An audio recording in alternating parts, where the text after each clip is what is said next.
What's going on, guys? Welcome back to the channel. In today's video, we are back to work on the Ford Mustang, trying to finish up this engine bay. We got a lot of progress done in the previous episode. As you can see, we got everything nice and welded up, and now I want to focus on the smaller aspects of this engine bay, like getting everything ground down and basically get it ready for primer in today's video, because as soon as we get this thing in primer, we can pretty much paint it. We have a couple of things we need to finish up. As you can see, there's a couple holes right there, and that is where the gas pedal is actually mounted to the car. So what we're gonna do is actually grab a bolt and stick it in there, and then I'm gonna cut the back of the bolt off and just weld it right there, so it's like a permanent mounting point for the gas pedal. And then same thing we're gonna do here. I'll show you guys how we're gonna do that in a second. But the first thing I wanna do is go ahead and knock out these hood hinges. As you can see, here is our hood hinges. Remember, we had to make custom hood hinges because the placement of these hinges was a little bit off, but it turned out pretty good, and these hood hinges are good. They're just a little bit rusty, and I do also want to add, let me see if I can find the shock. Yes, I want to add the shocks right here. As you can see, we got some shocks. Instead of using the old janky springs that came with it, I think we are gonna install this shock probably somehow like this right here onto this bracket, so that we don't have the giant spring right here that's super ugly. We can cut that off, get the hood hinges mounted, get the hood mounted on this car, and then I think we will go to the junkyard. I'm gonna grab a hood latch, probably from either a Mustang or something like that, because I don't really want to run hood pins. They're kind of ugly, so I might as well just do a hood latch with a cable, and it'll be pretty cool. And it won't be like the factory one, because the factory one you can actually just open without anything, so you can just go up to any random Mustang and pop the hood. And we don't really want that because we're gonna have a Coyote engine inside there. So let's get straight to work. Let's get these hood hinges mounted on here and start figuring out how we're gonna put these absorbers on.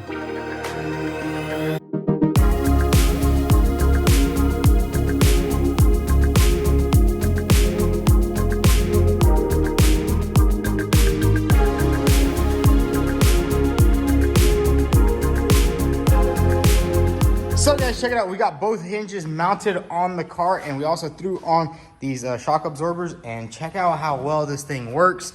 It goes all the way down right there, and it's gonna be nice and hidden. When the engine's in, you're not gonna be able to see it, so it's gonna give it a nice clean look. Now what we're gonna do is go ahead and throw on the hood and see if it works as it should.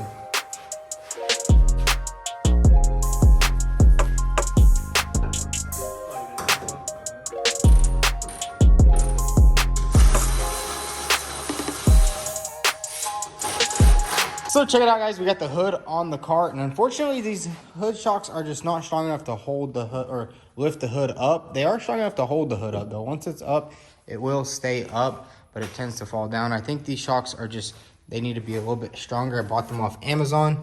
I mean, the attaching brackets are nice, so now that we have those, we can just go ahead and order some other ones. I did just realize we don't have any fender brackets or any other brackets for like the front grille and stuff like that. And I do want to get everything fully welded, every little bracket and every little thing that we're going to need to get this front end back together. What I'm going to do right now is go ahead and start putting this front end back together. I'm going to put the fenders on and then start working with the front fascia piece, because we do have to make a couple more tabs just to bolt everything on, because as you guys know, we did build all this custom right here, and I just didn't have the time before to build the fender brackets that go here, and then I have the lower valance that I bought brand new. So we're gonna go ahead and unbox that and start assembling this entire front end. So here we have our giant parts from CJ Pony Parts. This is actually the front valance right here. As you guys know, mine was absolutely destroyed, and we kind of did straighten it out. And the reason why I didn't make brackets then was because that valance was pretty destroyed, and then I wanted to buy a new one, and if I bought a new one with those brackets, it probably wouldn't line up. So we're gonna go ahead and open up this box, see what we have, and then we're gonna throw on both fenders and start working this entire area, because we have a couple of tabs to build.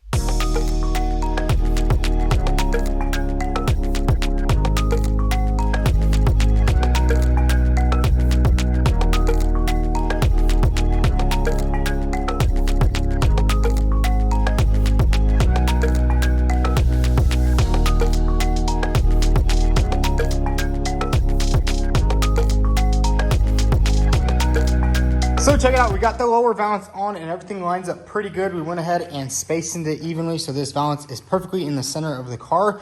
And then we are about to start putting on the top valance, but as you can see, this is the original valance. And you can see I kind of cut a section off of it right there. And I kind of cut it pretty quick. I didn't really line it up because we were gonna get a new one. You can see this one's all destroyed all through up in there. So we picked up this new one right here, and now we have to do a little bit of trimming and adding it up. As you can see, where we added our radiator support brackets right here, you can see that it bumps into there. So what we're gonna do right now is I'm gonna do some nice clean cuts and weld everything up and make it look original. So let's get straight to it.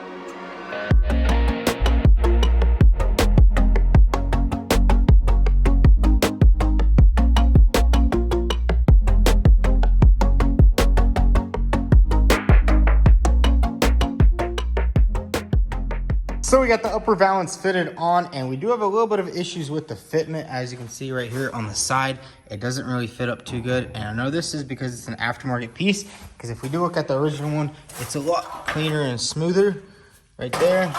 But that's okay. That actually gets covered up by the bumper, so I think we're gonna just do a little bit of modification just to line up these two body lines right here. I have to get a little sheet metal and put it on there.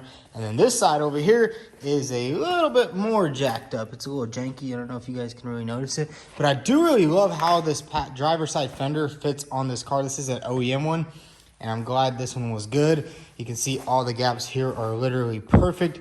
Lines up perfectly on the hole. And then if we go to the passenger side, this is an aftermarket fender, and it's just terrible. I don't know why it doesn't want to fit up there. And then this hole right here just completely does not line up. But I think what we're gonna do is try to find another original driver or passenger side fender instead of trying to use this one, because it's kind of janky.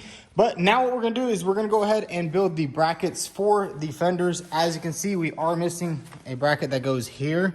So we're gonna have to build off of here and build it onto there.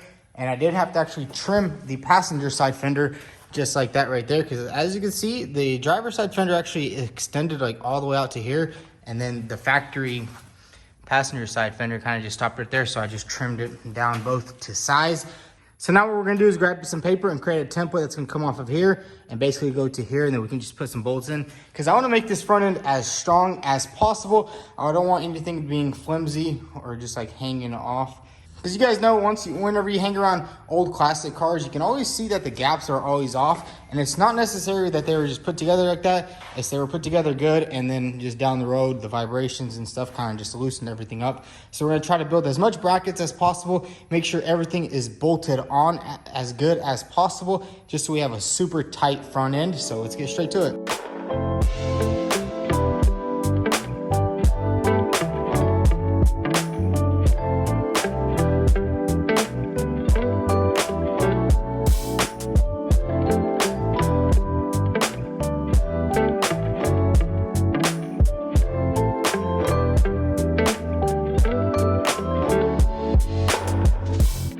So we got both side fender brackets all built up, and they lined up perfectly. And we're not gonna weld it just yet. We're gonna actually move on to the next task, which is gonna be fixing these headlight buckets. As you can see, they're a little jacked up in some spots. This one's even cracked, so we are gonna have to weld that up. I think these are made out of aluminum.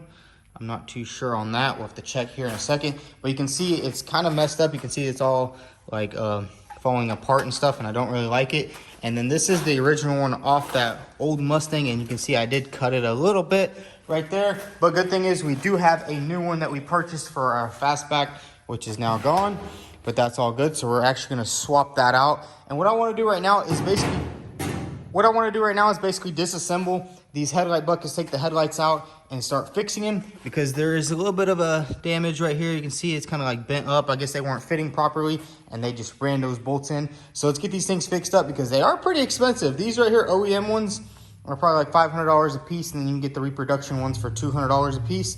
So I think it's just worth it to spend some time and get them all fixed up. So let's get this entire grill section and everything off of it. So let's go ahead and disassemble it.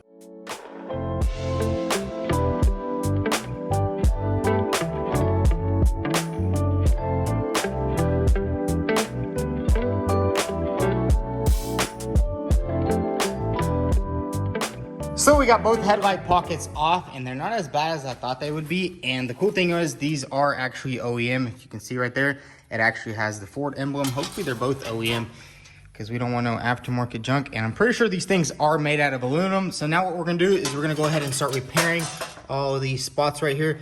As you can see, it's kind of bent up right there, and it doesn't really fit in too good on the actual fender. You can see, it's all a little bit jacked up, so we're gonna have to start repairing all that. So let's get straight to it. So we went ahead and brought our nice workbench over here from Barrows. These things are freaking awesome. If you don't have one of these workbenches in your shop, you are missing out.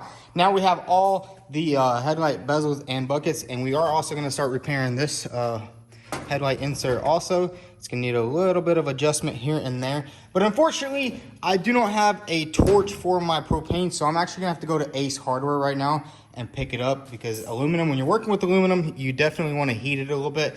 As you can see, these are bent pretty bad.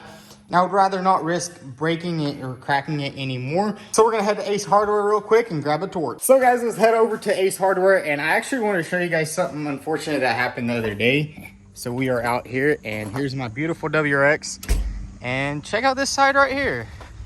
It got wrecked, and honestly guys, I did not wreck this. It was actually parked. I parked it a certain way at the house, and a little bro was backing up and he just lightly bumped it with his Miata, which those things have super bad visibility, but I guess he was trying to get to work faster than me and he just bumped it and jacked it up pretty bad. But at least the hood is good. It didn't really hit the hood too much. So we already have all the parts, and I'm not sure if I'll probably film this rebuild or not, but unfortunate thing happened. But you know what?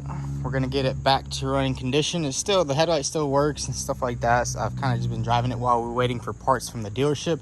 And the crazy thing is, I just had this thing detailed and I was gonna get it ready for sale because I have been just daily driving it. Super awesome car, amazing daily driver. But unfortunately that happened. But mistakes happen. He was driving his Miata. Thing has super bad visibility. So we're gonna get this thing fixed up soon. But we're gonna head to Ace, get that torch, and get those buckets repaired.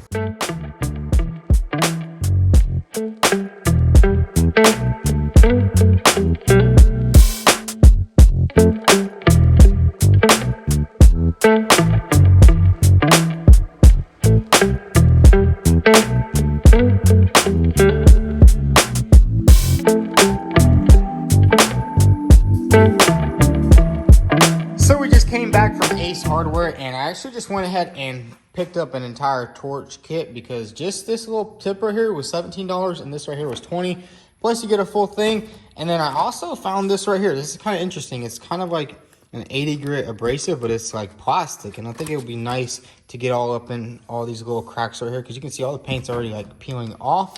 They just sprayed everything on the car at one piece.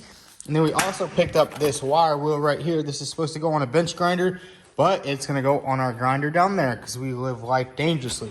Now what we're gonna do is go ahead and repair these buckets right here, straighten all this stuff up right here, get that straightened back into place, and I think we'll go ahead and drop some welds on it, make it nice and strong. This side, I don't think it's cracked anywhere, so that's some good news. So let's get straight to it.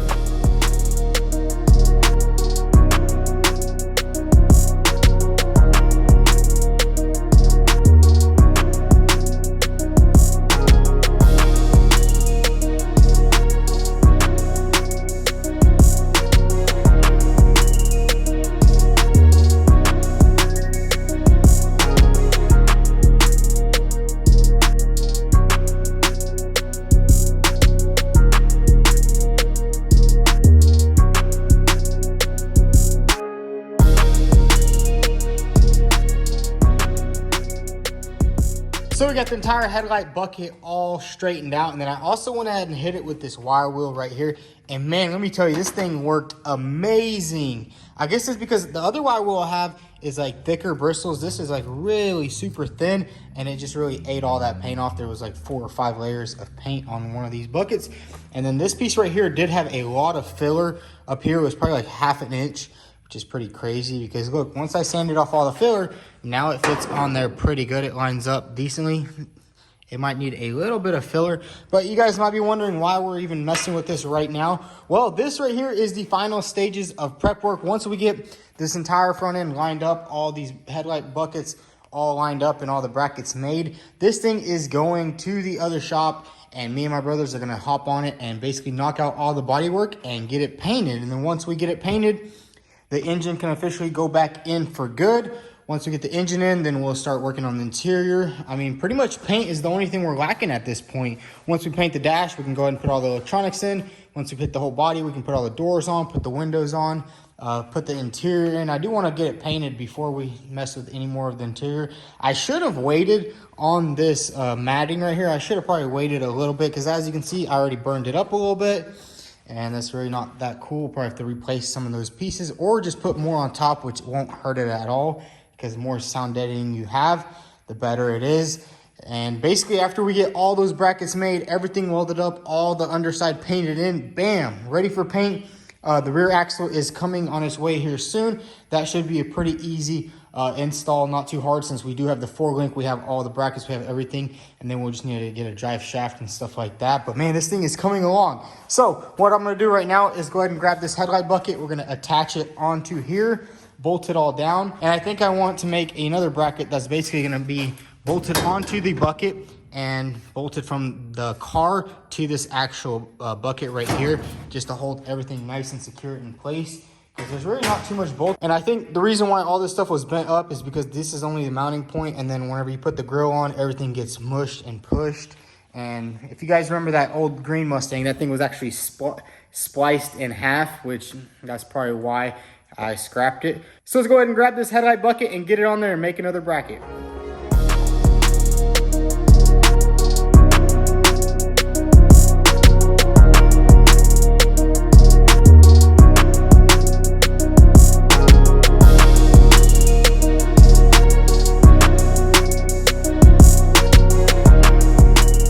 So it's the next day here at the shop, and we got this headlight bucket fitting up pretty good on the driver's side right here. As you can see, we did some good wire wheeling on there. And then we also, this morning, we stopped by, got some more gas for the welder and some more aluminum right there because we are going to be reinforcing this headlight bucket. And I think what I'm going to do is actually going to create a one-piece grill here in the front. I'll show you guys that here in a little bit. But now what we're going to do is go ahead and get this right side bucket prepped up. It still needs to be wire wheeled. As you can see, there's Bondo and stuff on this bucket. And we also need to wire wheel the spots that we are going to be welding up. So let's go ahead and get this thing wire wheeled up. And then we can put it on this side right here and start building our custom grill.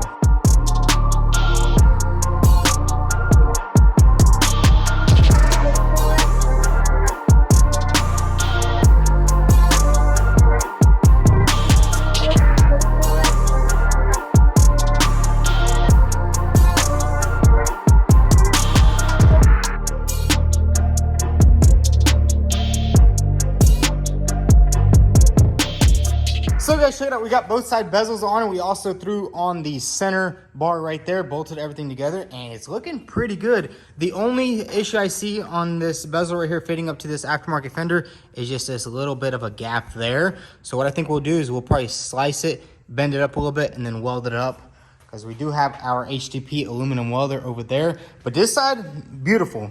Even right here, this is a little bit too far forward, which we did try to move the hood forward, but we honestly couldn't get it because check that out. That gap's already getting pretty big.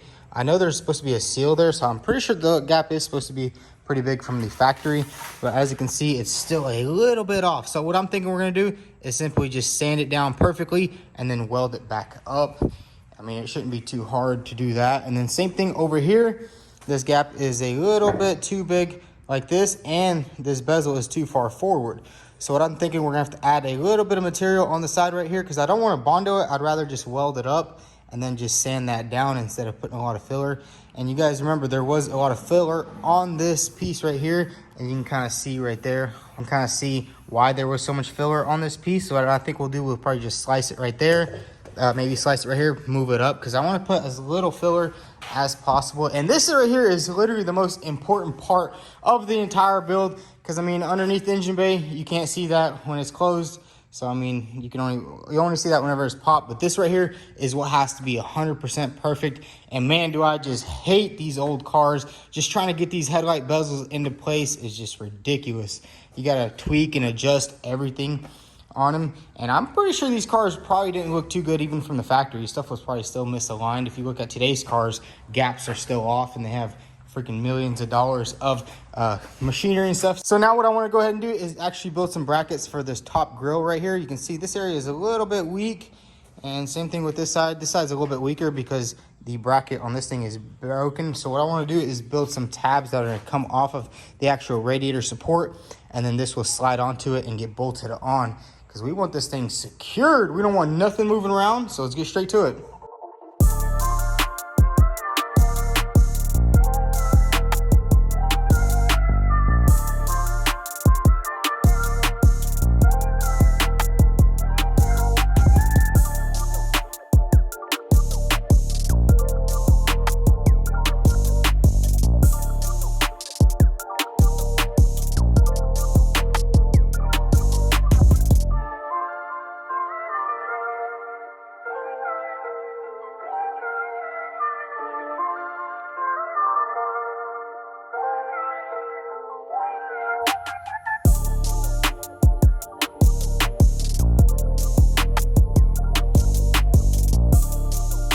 So guys, check it out. We got the entire front end together, and man, that bracket right there turned out perfect. So what I did was basically cut it out, and it slides all the way into here. So once we remove everything, it'll be super easy to install because this bracket just slides onto this bracket, gets bolted on with the grill. Now this grill is absolutely stout. It's not gonna be moving around or anything like that. I'm super glad I added that because on the factory Mustang, there's no really support between both grill sides right there. It's really just that bottom brace and then this top grill right there. But I am starting to like this this original grill off that old 66 that we used to have. But check it out, we also threw in the max speeding rods, Jeep headlights in there. And man, that's crazy. 50, 60 years later, they still make headlights for these cars that line up beautifully. But man, the front end is starting to come together awesomely. I'm super glad we made all the brackets and we didn't simply just do it how the OEM was. And then bam, once you close the hood, everything is lining up pretty good, especially even right here. Look at that gap right there, literally perfect. And then this gap right here is going down. So check it out, all the gaps are literally perfect. Man, I'm loving how this front end is turning out. Even though the fact that we did build everything custom on this front end, everything is coming together. It's still gonna take a lot of body work to get everything 100%, but I think that's where we're gonna leave off this video. We got the hood on there, we got the struts on there, we built all the brackets, the front end is coming together. So now all we're gonna have to do on this car is just go ahead and do all the body work on the car. Couple finishing touches on the front end. We're gonna have to do a little bit more aluminum welding on it. But once we do that, we can literally just start the bodywork process, take it over to the other shop, get it painted, and start assembling it. So if you guys enjoyed this video, go ahead and hit that subscribe button. Also follow us on Instagram at VTune. Thanks for watching.